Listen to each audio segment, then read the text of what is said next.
All right. Well, if you're not already there, you can open your Bibles to Romans chapter 3. And if you need a Bible, you can slip up your hand. We'll put a Bible in your hand. You can go along with us. Also, if you didn't get a handout on the way in, our awesome team of volunteers can give you a handout right where you're sitting. And this week, I actually put the entire text that Krista read in the space for notes so that you could make a few marks on it and divide it up into some chunks. And that chapter 3, as you listen to it in one reading, maybe was a bit complex. And so if you can break it down into a few pieces, it begins to make a little bit more sense. The first thing you notice is that at the beginning and at the end of Romans 3, you have a number of questions that Paul is asking. And on your handout there, I put the questions in bold so you can see how they just go pop, pop, pop, pop. And Paul, as he's building his case about the gospel here, is anticipating the kinds of questions that people would ask. Since he's writing a letter and he's not there in person to have a real dialogue, he puts the dialogue into the letter. And he asks the kind of questions that he is used to people asking about these issues that he's addressing. But after the questions in verses 1 through 9 and then at 27 through 31, right there in verse 10, you can see the text is in italics on your handout. And those are all quotations from the Old Testament that Paul uses in rapid succession to hammer home his point.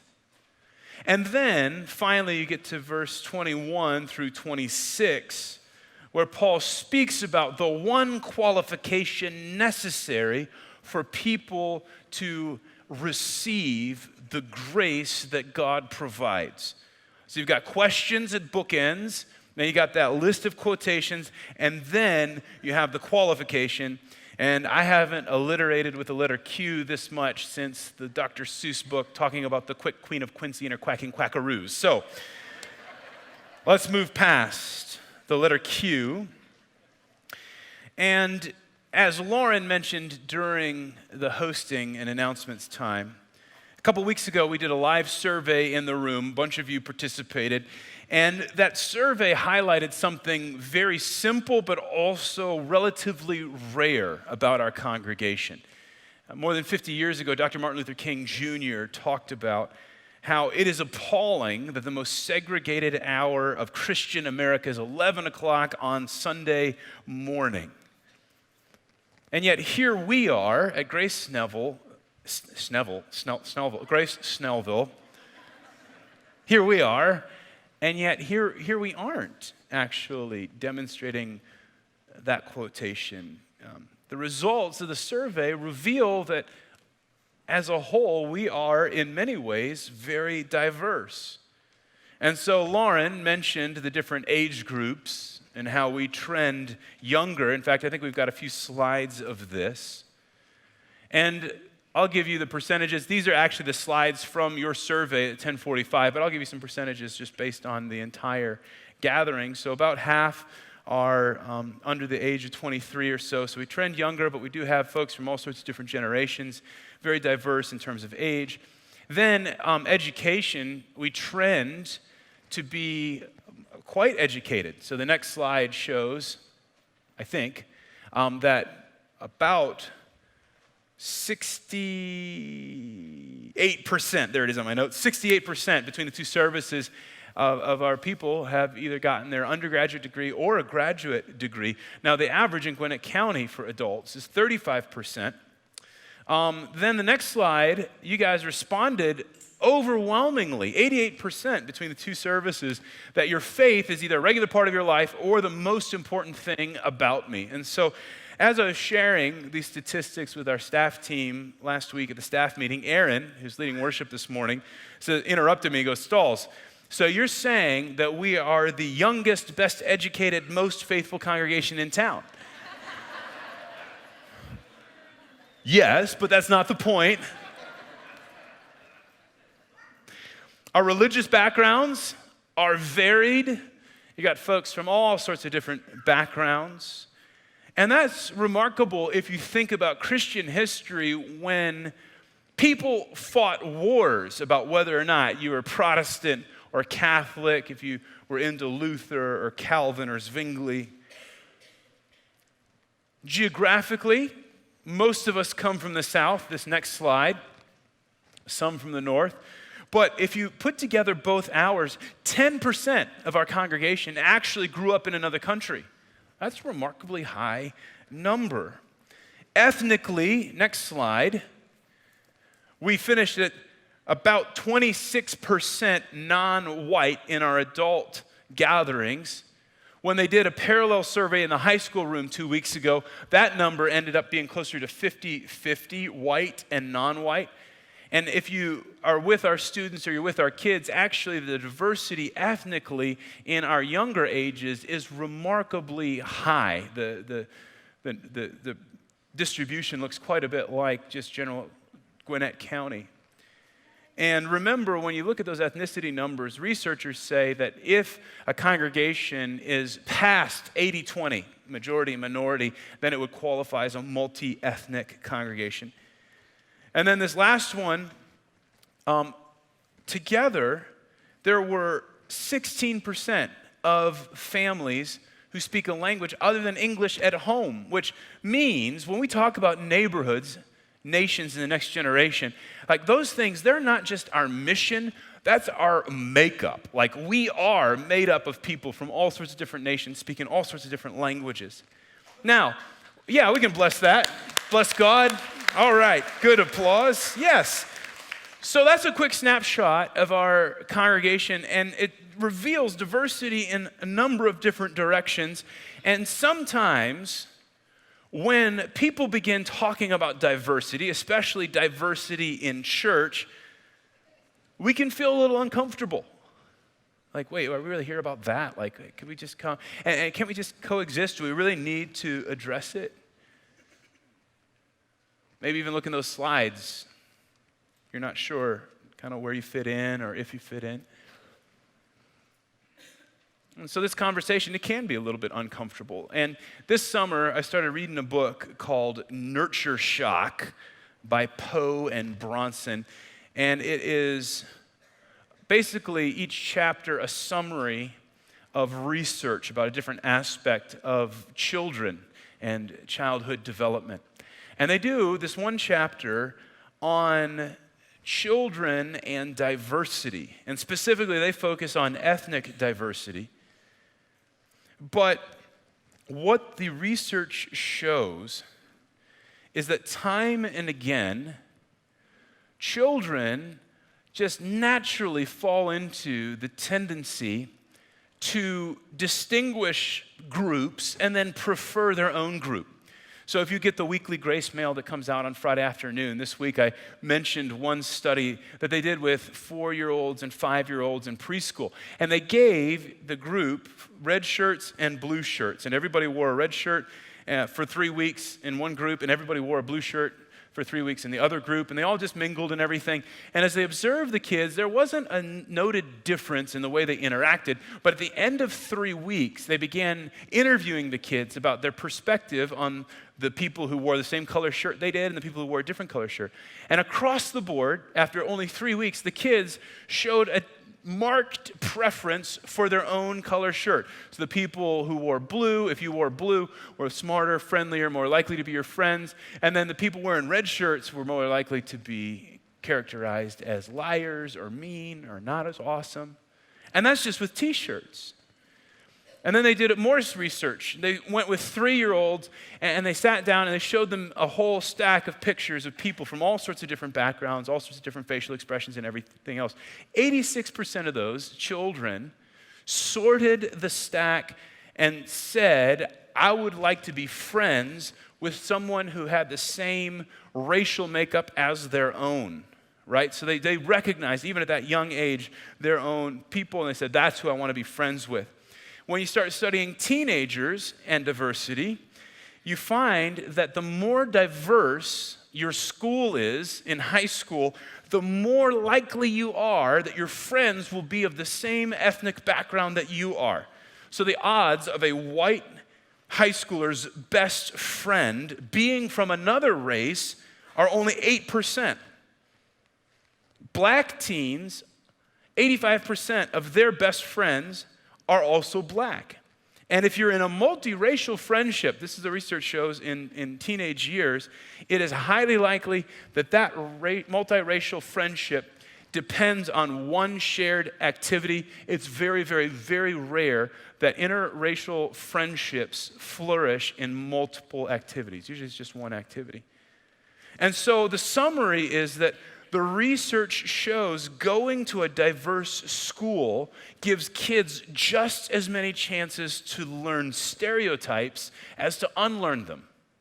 And this kind of proves the lie of a theory that I think a lot of parents hold.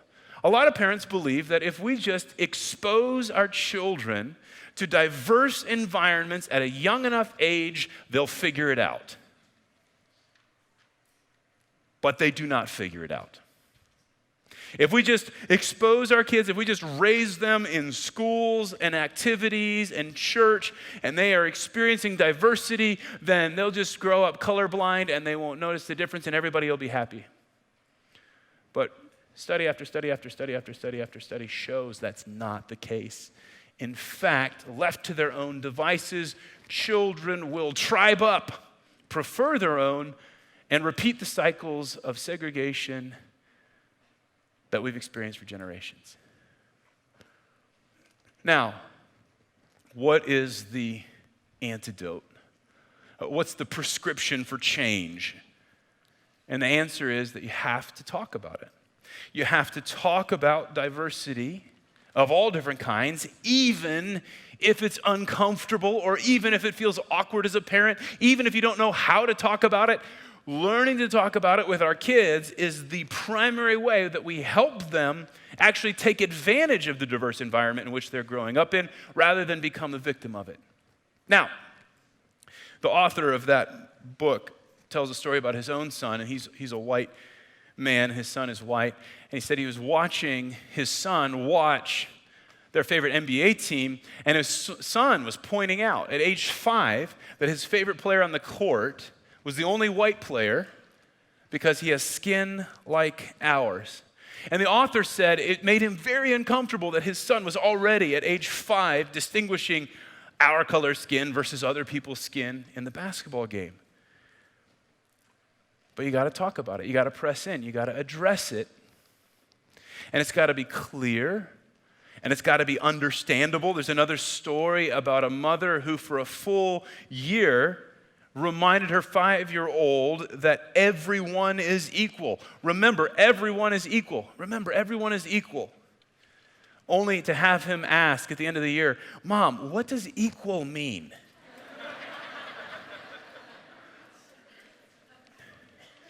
And so these examples from this book, Nurture Shock, they focus on issues of race, but it could be true of all sorts of different categories. The relationship between people with a lot of financial resources and people who don't have nearly as much financial resource. It could be the relationship between people who go to different churches. It could be the relationships between generations. And so in this book, Poe and Bronson are writing from a very secular perspective. They don't have any overt gospel reasons to value diversity. They're more motivated by humanistic values. But the point remains, if we're going to move toward real, productive unity, we've got to talk about it. What if I'm in the minority? What if I'm looking at those stats and I'm one of the people in the smaller sliver? Well, listen, we need your voice here. What if I'm in the majority? Should I feel bad about that? No, just don't fall into the habit of thinking it makes you superior. Now, the Apostle Paul in the book of Romans, he is dealing with issues of diversity and he is talking about it. And the whole key, as Paul enters into that conversation about navigating unity in the midst of diversity, the whole key is the gospel, the good news that God is calling together and redeeming people. So at the very beginning of chapter 1, he says, I'm going to give you this gift. I'm going to share with you the clarified heart of God for humanity. But then he also pushes on and reminds them of the goal, that as we're drawn into the work of God, we not only receive it, but then we become bearers or agents of that work, that we step into the redemption and the rescue of all people everywhere out of the crushing tyranny of sin and death.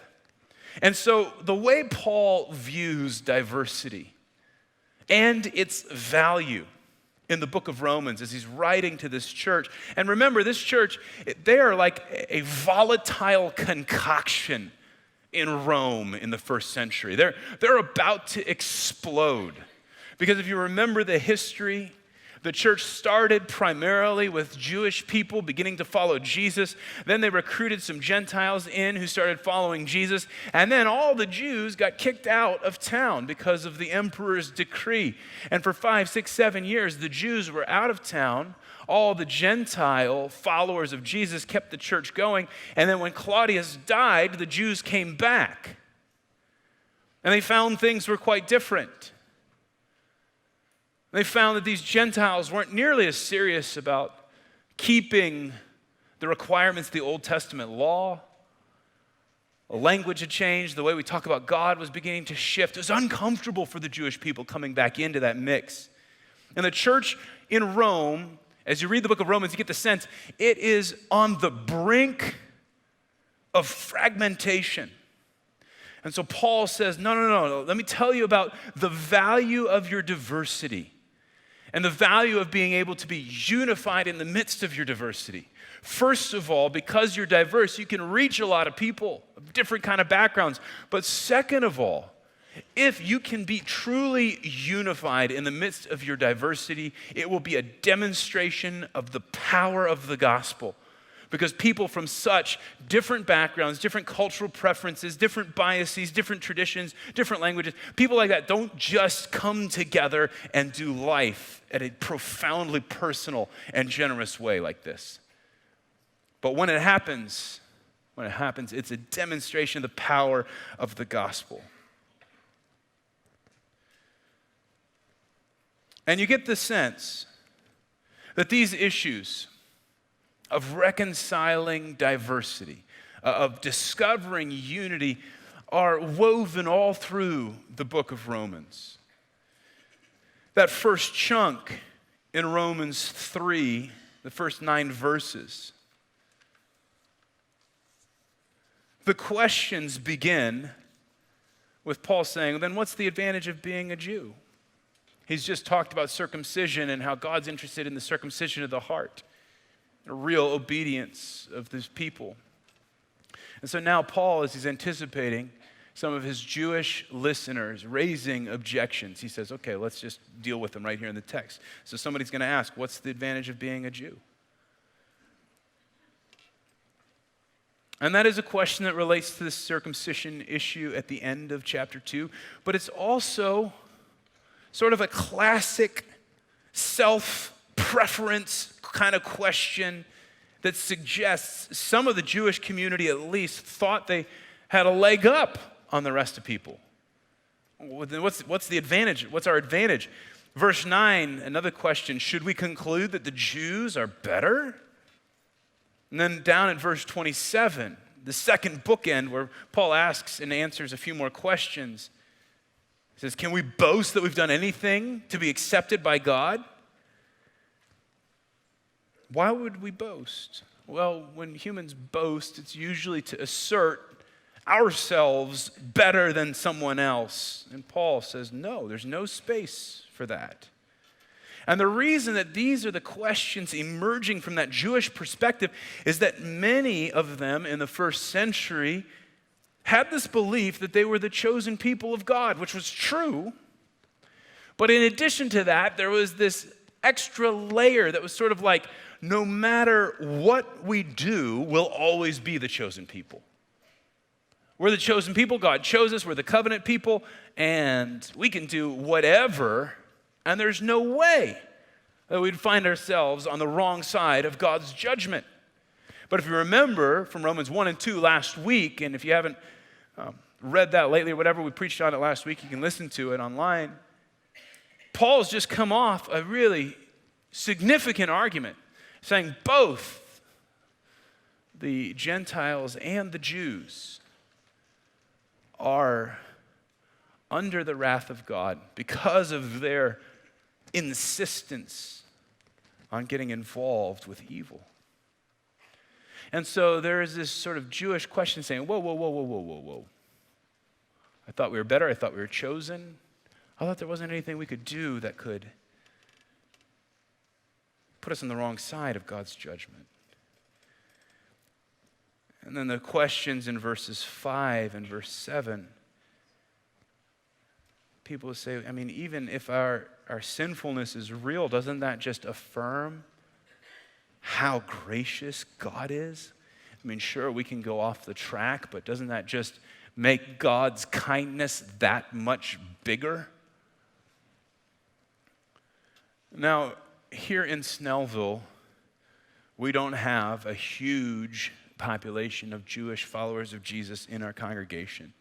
And so it might feel like these questions are a little bit kind of out there, maybe disconnected, but there's actually a lot of this swirling still in our culture. So here's a question you may or may not want to answer honestly. How many of you are fans of that TV show, The Bachelor? /Bachelorette, one or the other, it doesn't really matter. Like nobody, no, either you don't want to answer. Oh, I saw one hand that was kind of like, I see you, preacher. Thank you, I see you too. Last hour, we had some husbands who were like,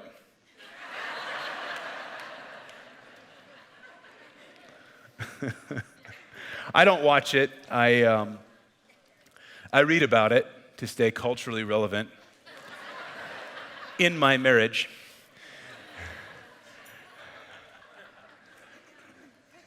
Gives me something good to talk about at the dinner table. And I've found that for some people, especially women, watching it is kind of like watching sports can be for guys, except the scoreboard is way more emotional. Most of you probably know the premise of the show. And this last season, the Bachelorette was a woman named Hannah. And, you know, in the show, she's surrounded by like 20 bachelor guys who are all vying for her affection. They're in search of true love. And every episode, every week, they slowly get whittled down and eliminated until, you know, there's only a handful left. And one of the guys who progressed pretty far this season was named Luke P. And Luke, I heard one person laughing. You're a fan, I guess.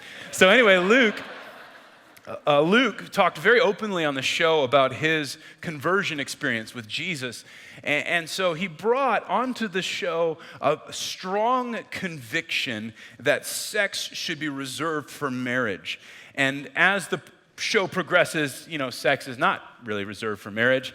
And Luke comes across as very judgy. And eventually he gets kicked off the show. And it kind of triggered this whole debate back and forth because Luke was just shocked at Hannah's behavior, and Hannah was shocked that Luke would be so judgmental. And here's the interesting thing. See, Hannah is outspokenly Christian on the show. She says, yeah, I'm a Christian. But here's how she defended her actions. She said, I have had sex, and Jesus still loves me. My faith is super important to me, and it is who I am. But I don't ever want my faith to be used to judge me for other decisions that I've made or to have that question because that doesn't go over well with me. Do you hear what she's saying? It sounds a lot like these first verses in Romans 3. The interesting thing is that phrase, Jesus still loves me, it's actually begun to trend, you know, online. It's a hashtag, Jesus still loves me.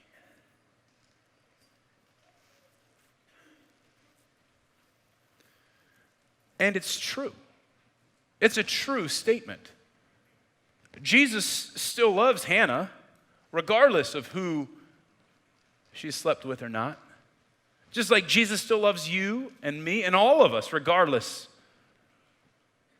of our sexual history. But is that the question? Is a better question maybe, are you loving Jesus? Hannah? Are you loving yourself?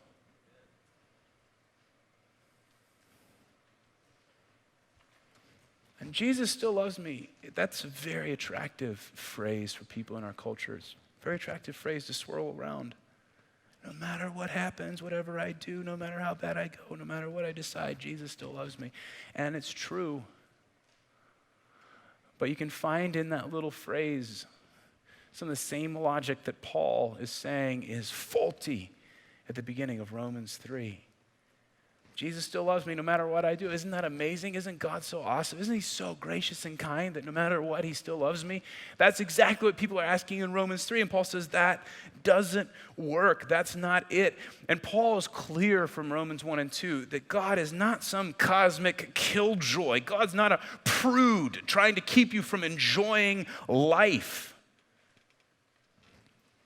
See, according to Paul, when we depart from the ways of God, we actually make a bad trade, giving up what God gave us, his own image, the definition of our humanity. We're surrendering it in exchange for something that destroys us. Or as it says in verse 9, we become under sin. Not just sin as something we do, oh, like I sinned or I did some sins, but actually sin as a power that runs our lives and robs us. And this is the great lie of sin, right? All the way back to the Garden of Eden. If you go and do this thing, you will become more than human. You'll become fully yourself. That the path to self-actualization and transcending yourself is just to respond to whatever you want to do, to whatever you feel. Just do it. And then the lie is that actually, rather than making you more than human, that activity robs your humanity. It mars the image of God. But Paul's point here in Romans 3 is not to shame the sinful, but rather to wrap up the argument that he began in chapter 1. And the way he wraps it up is by saying nobody has an advantage when it comes to our standing before God. And so he shifts into that second section of verse 10 of quotations, a katina, it's called, a chain of verses. And here's what they say. They repeatedly remind us that sin is in its essence ungodliness. Verse 11, it says, no one seeks God. In verse 18, there's no fear of God. The idea here is that sin is really our way of making ourselves God, self-deification, putting ourselves in the seat of the sovereign and trying to run our lives.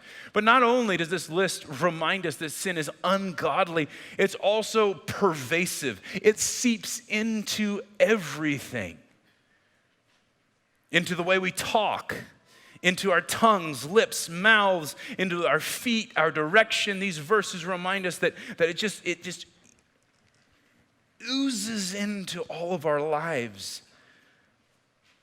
And it's not just that sin is ungodliness. It's not just pervasive. It's also universal. Verse 10, there's no one who's righteous, not one. Verse 11, no one is truly wise. Verse 12, all have turned away. Okay, we get it, Paul.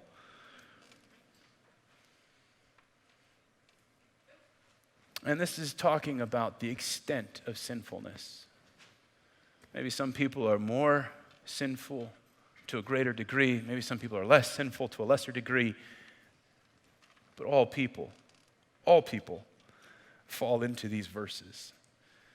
The Anglican bishop in the early 20th century, H.C. Moule, wrote about it this way.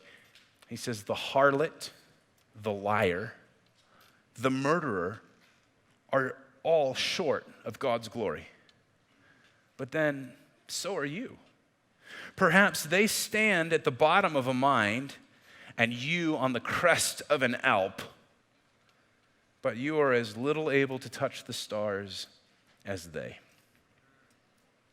Whether at the bottom of the mine or on top of the mountain, the holiness of God is atmospheres away. And so by the time we get to Romans 3, verse 20, Paul has laid out a chilling and frankly somewhat offensive account of human equality, that we have all fallen short of the glory of God. And I was thinking about this these last couple of weeks. We started a little home renovation project of our bathroom. And the reason we started is because our shower has been leaking for like the last year. And fortunately, we have a bathroom in the basement, and the tub underneath the upstairs bathroom is like in a straight line. So all the shower leaking is just leaking into the downstairs tub. So that's how we could have it for like a year leaking. But now that we are at peak hot Atlanta August heat, and Amy is like 6 months pregnant, we decided, let's tackle this thing.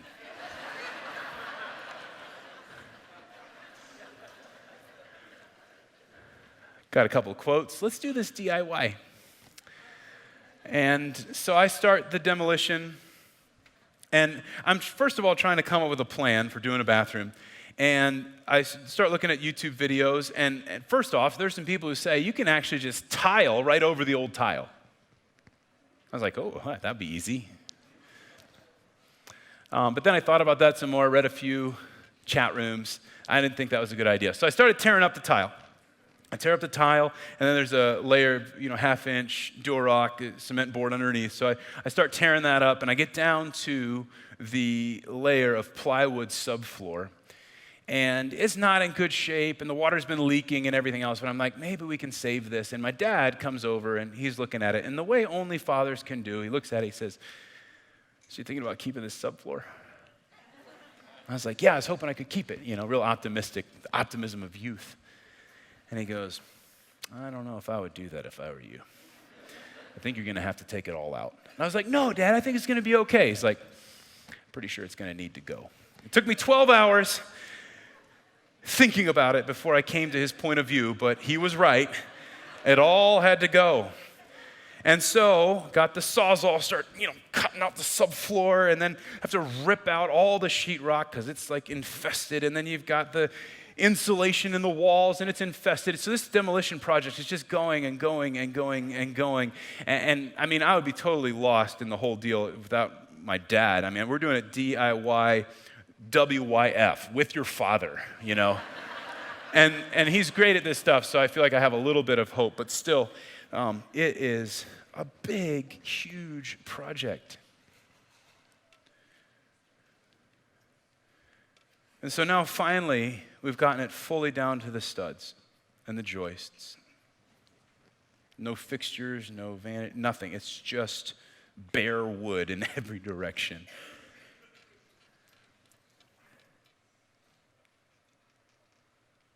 And that's what Paul is doing here in Romans 1, 2, and 3.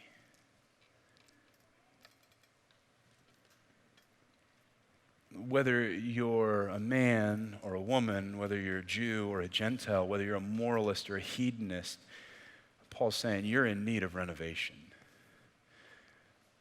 You're leaking. You're not functioning at full capacity. And so verse after verse after verse, he's just peeling back the layers, tearing up the tile, tearing up the cement board, tearing up the subfloor, tearing out the sheetrock, just stripping it all down.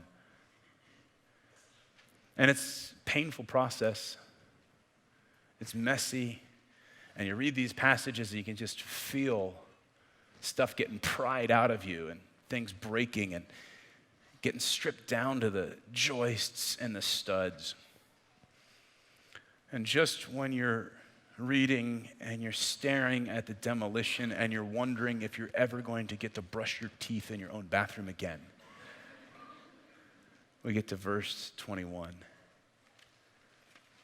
But now God has shown us a way to be made right with him. But now God. Paul has spent 3 chapters of demolition to get us to this point. But now God has shown us a way to be made right with him. And that language in verse 24 about being made right with God, that refers to that churchy word, justification. It's a word that comes out of the legal scene. It means to be declared innocent. And the idea is that you're there in the courtroom, standing before the judge. The evidence has been laid out. The verdict is clear. Guilty. There's no question. There's no defense. You are silenced before the weight of the evidence. All you're waiting on is the sentence. What's it going to be? 1 year, 5 years, parole, eternity. What's the sentence? But now God has made a way for you to be justified. Actually, there is no sentence. You are free. This penalty, this transgression has been resolved. You say, wait, how could a judge justly do that? And Paul is saying it's through the work of Jesus. That because Jesus came and died, all that legal condemnation is resolved in Jesus' death. But Paul doesn't just use the language of the law court. He also speaks about redemption. And that word comes out of a different setting, a more economic setting, especially in the Old Testament. If you were down on your luck and you took out some loans and then you had a bad harvest or two and eventually you got so tied up that somebody could lay claim to your life. You'd be taken as a slave to the slave market, and you're standing there just waiting to find out who will put down enough money, who will bid on you in order to own your output for the rest of your life as a slave. And someone steps up at that slave market, puts down the money and says, you're mine, brings you over, you look up, and they say, you're free. I have redeemed you. That's what that language is. Then, the language of atonement. Verses 25 and 26, as Paul's describing what God has done. Atonement is a mashup of a word. It means at one meant. The idea here is that the relationship between God and people is restored. That there's no longer any barrier between God and his people. And Paul's been talking about, because of human sin, it provokes the wrath of God. And the wrath of God stands like a barrier between God and his people. But because of what Jesus has done, the wrath is resolved. Without God having had to condone sin or let anybody off the hook or anything else, the work of Jesus in the cross resolves the issues of the sentence, resolves the issues of the debt, resolves the issues of the wrath, so that we might be declared righteous, so that we might be welcomed back in to relationship with God. And the one qualification that resounds through this passage is faith. Verse 26, he makes sinners right in his sight when they believe or they trust in Jesus. Simple faith. And Paul will have much more to say about this issue of faith in the book of Romans. But for now, suffice it to say, faith, it's the open hand, it's the ear that hears, it's the heart willing to receive. It's nothing that we can do. It's not having a leg up. Simply receiving the work of God. But now God has shown us a way. And when you've been stripped down to the studs, aware that you're rotting, and then marvelously, single-handedly delivered by the work of a loving God, it changes some things in the way you think about relating to other people. In verse 27, Paul finishes up with the questions, can we boast that we've done anything to be accepted by God? See, there's a tendency in this passage to make it very individual, very personal, just about me. But when you read the questions at the front and at the end, you realize that Paul is talking about individual redemption, atonement, justification. But through that individual work, through the work that God does in our lives, we find unity.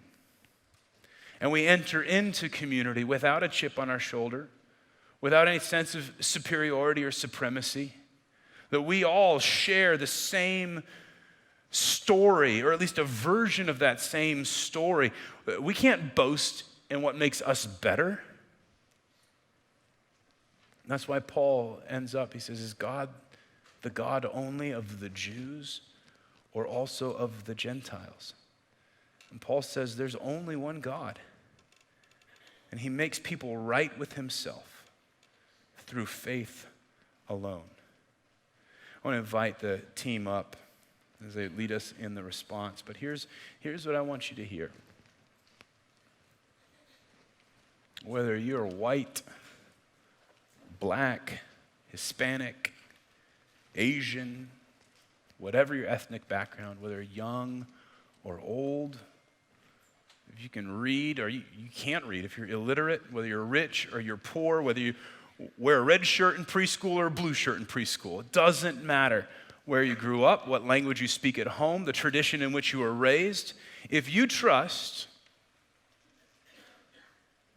the work of Jesus, life, death, and resurrection, then you are part of the one people made right with the one God. And that makes a pretty good foundation for unity.